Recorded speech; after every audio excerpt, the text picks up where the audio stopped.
ছেলেদের স্বর্ণের বা অন্য কোনো আংটি ব্যবহার করা যাবে কিনা?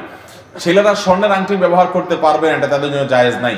রূপার আংটি তারা ব্যবহার করতে পারবে, আর তামা বা লোহা এটাও হাদিসে নিষিদ্ধ, এটাও করবে না। স্বর্ণ ব্যবহার করবে মহিলারা।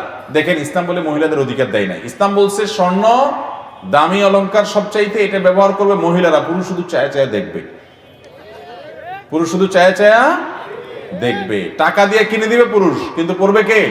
মহিলা। পুরুষের জন্য স্বর্ণের অলংকার ব্যবহার করা কি নাই? জায়েজ।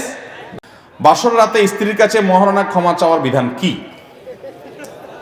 স্ত্রীর কাছে বাসর রাতে মহারণা ক্ষমা চাওয়া এটা কাপুরুষিত কাজ। এটা খুবই লজ্জার কথা।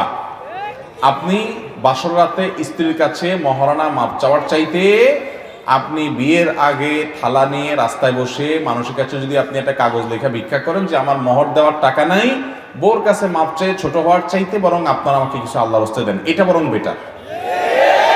কারণ আপনি ওই মেয়েটারে তার কাছ থেকে আপনি মাপ চাইয়া সিন ক্রিয়েট করে বাসর রাতে তারে ফান্দে ফেলাই দিচ্ছেন, বেচারি মাপ না করে যাবে কই? বাধ্য হয়ে বলে ঠিক আছে, আর কি করা উচিত না।